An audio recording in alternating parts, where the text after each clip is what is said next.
Ladies and gentlemen, welcome back to the channel. I hope you guys are having a fantastic day and you're ready to get into another jam-packed video. Here in this video, we're going to get into what in the world is going on with AMC stock. AMC was down 3% on Friday. It was actually a pretty good day for AMC, all things considered, especially if you look at some of the carnage out there in the markets. I'm pretty dang encouraged with what I'm seeing specifically with AMC, but I do see problems ahead for the markets.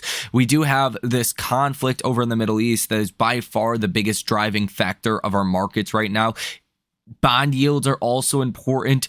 Yeah, we do have the yield curve, which is uninverting, and we did have some pretty disappointing earnings out of Tesla and some of your other banks and regional banks so far. All of this has not been great, but there could be a lot more downside to come. So I want to go over that here in this video. We are going to look at the earnings calendar for next week. You have some big companies that will be reporting earnings. A majority of the S&P 500 market cap, a matter of fact, will be reporting earnings. And then we're going to get into the data here with AMC stock and what is likely ahead here as well. So hit the like button, subscribe to the channel, and source your comments, questions, or concerns down below in the comment section. So the first thing that I actually want to start with is an update of this Israeli, conflict that is going on. So this says Israeli defense officials have stated they are expecting a massive escalation of rocket attacks from Hezbollah in southern Lebanon over the next week, and they are preparing for the deployment of additional forces to the north, with Lebanon possibly soon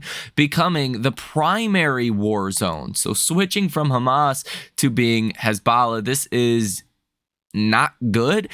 This is one of those factors in the markets that could cause 10, 15, 20, 30, 40% downside, just depending on, who gets involved, to what extent this will have on, global economic activity, as well as oil. I think oil is really the big story here.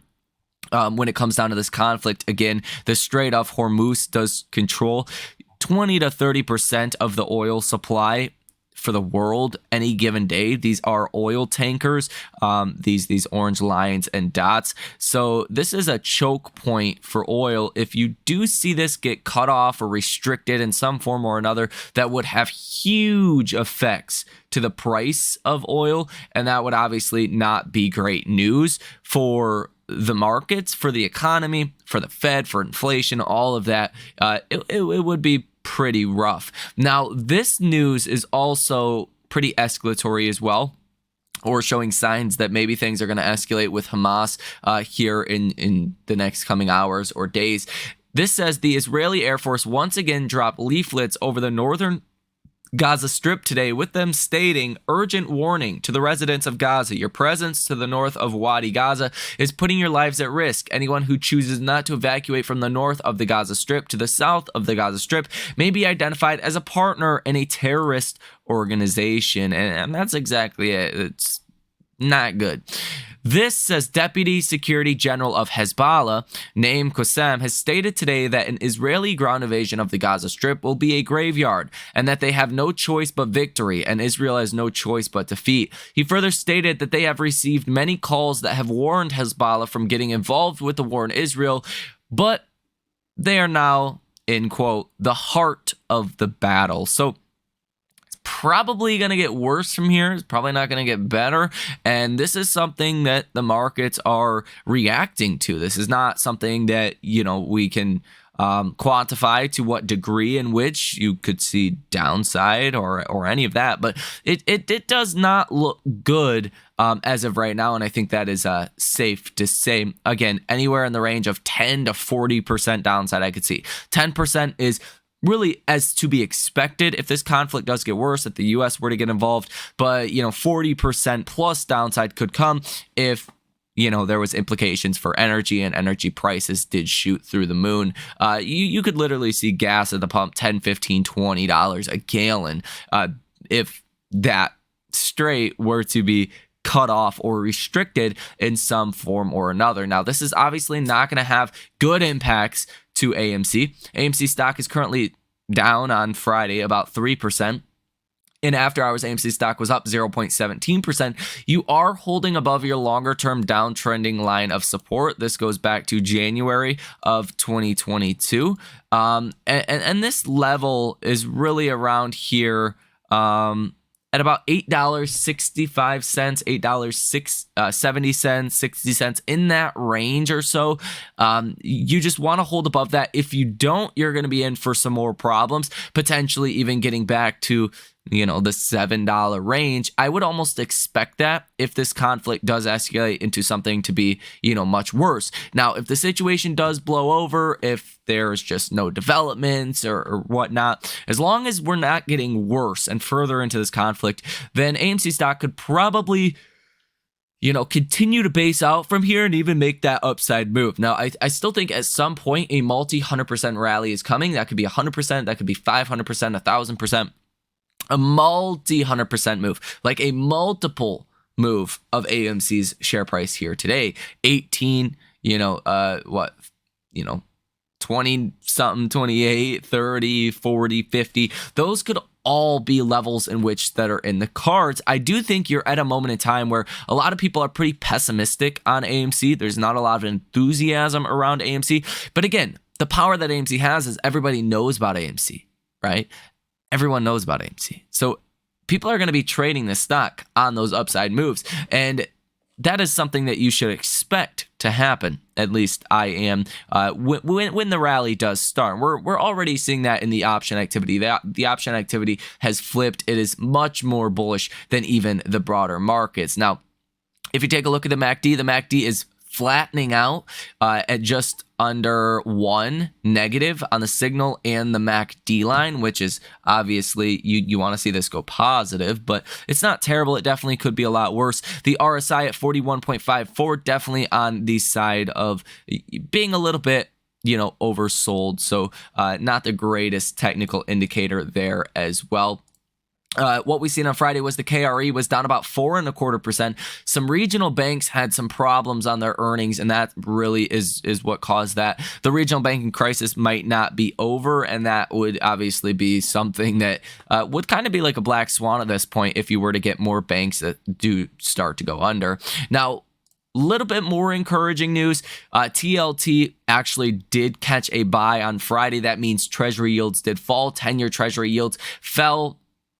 What was this? About 7.5 basis points. That means investors finally bought the bonds on Friday. When investors buy the bonds, the yields are going to come down. Now, during times of fear, during times of uncertainty around the world, investors will buy the bonds. So you want to see that happen. Yields will come down, but that fear buy is not exactly great, because if investors are buying the bonds, sure, that's great. Yields are coming down, but money is flowing out of stocks. Money is flowing out of just cash and going into treasuries. It's not like that money is going into stocks themselves. That's ultimately what you want to see, is money going into stocks. As Tom Lee just said yesterday, or well, technically, I believe it was Thursday, maybe it was Friday. Who knows? In the last day or two, he said the markets are just starved of liquidity. That's why 7 to 10 stocks have really led the charge and all of the market gains, whereas your other stocks just get beaten down over and over again. It's because, not because they're bad companies or because they're going bankrupt. It's because there's no liquidity in this market.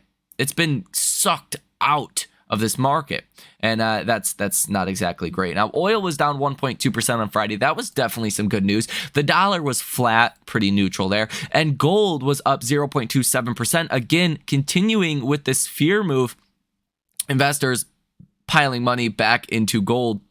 Not exactly the greatest sign with this Israel conflict, as well as heading into earnings.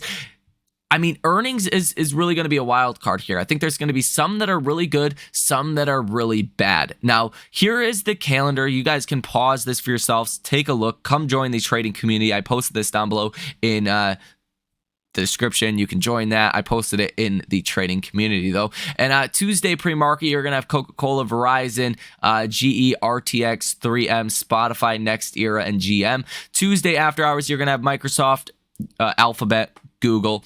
Snapchat, Visa, Teladoc, Texas Instruments, Boyd, Range Resources. Wednesday pre-market, Boeing, Thermo Fisher, T-Mobile, Hilton, ADP, General Dynamics. Wednesday after hours, Meta, IBM, ServiceNow, Align, KLA, O'Reilly Auto Parts, Baker Hughes, Anai, and QuantumScape.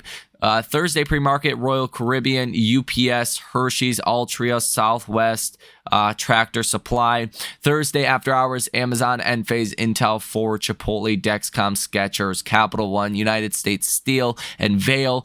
Friday, you're going to start getting a lot of your oil companies, ExxonMobil, Chevron, Phillips 66, things of that nature. AbbVie does also report, and Charter Friday pre-market. So it's probably going to be a mixed bag across the board. I personally want to look for stocks that are trading at higher levels rather than not, because those are the ones that are more vulnerable. Some of these other guys that have just been beaten down over the past 18 months maybe are not as vulnerable to some of those big drops, but hey, we've seen crazier things in the past. So that could be a reason why some money is flowing into fear assets as well, but it's likely just this Israel conflict that is really causing money to flow into those assets, like gold, like the dollar recently, like oil recently, and even on Friday, treasuries, which is, good news, but, you just never know. So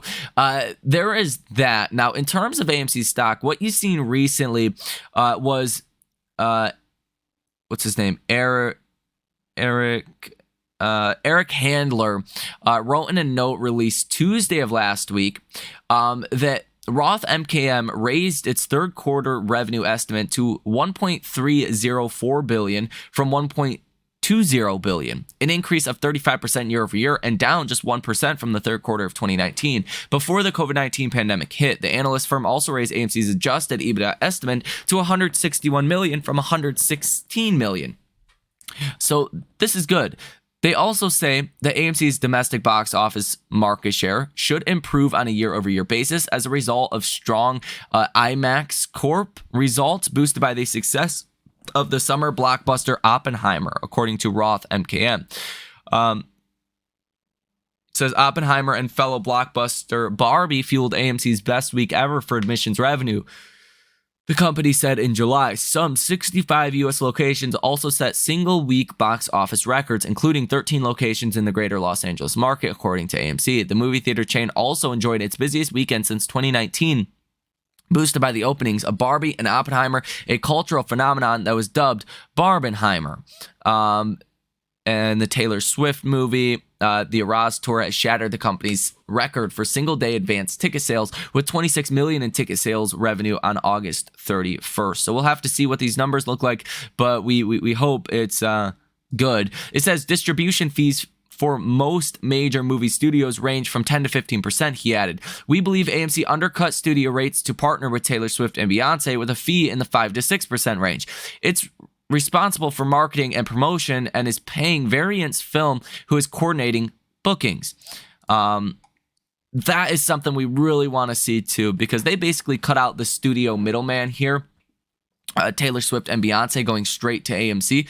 So AMC should be able to bring in more money just with this partnership alone. So that should hopefully help to boost up earnings a little bit, or at least give us really good guidance. Now, AMC stock this whole time, if you look at AMC's chart, you would think this company is in disarray. The situation has gotten way worse with the company. People are just no longer going to movie theaters the way they are, and that's absolutely the farthest thing from the truth. In all reality, the business has gotten better and better each and every single quarter, year over year. Now, obviously, quarter to quarter does fluctuate based on what movies are in theaters, based on, a couple different factors. Seasonality also does play a role, but by and large, the company's just gotten better and better over time, right? And the stock has not. I do think there is some catching up to do. This whole time that, if we take a look over here on Ortex, the put-to-call ratio was super, super high. You had a lot of good news come out, actually, from January 1st, 2023 to September. AMC turned its first quarter of profits. right? That's a big one, and that I can think of off the top of my head that got absolutely no love from Wall Street. And it was because of that court proceeding. Now that that is over, I do think good news, good earnings will move AMC stock a lot more. It really frees AMC stock to move more, that would be normal. You would look at normal for any other stock, especially a stock that, lost money for a long time and then goes profitable. Now, Eric Handler is expecting EPS, what did it say? I believe it's around 31 or 26 cents for a loss.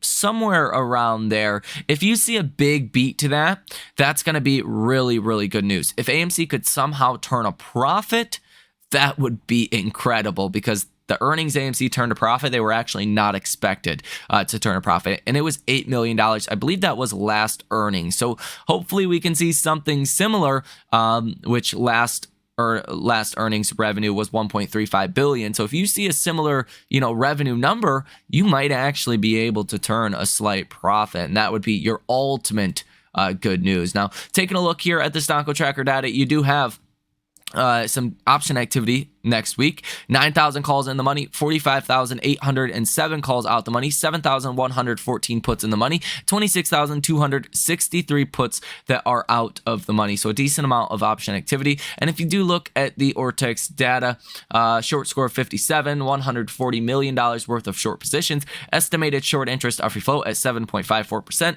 free float out on loan at 10.58%, shares out on loan 20.92 million, days to cover 1.11, cost to borrow 1.33, and utilization of 47.13. You got to take these numbers with a truckload of salt. Short interest 7.5%. Are you kidding me? That's egregious in my personal opinion. That is a slap in the face compared to what the number actually is, guys. So enough rambling on my part. That is going to do it for this video. Hit that like button, subscribe to the channel, and source your comments, questions, or concerns down below in the comment section. Consider sharing this video with a friend as well that needs to hear this information. Most importantly, though, enjoy the rest of your day, and I will see you in the next one.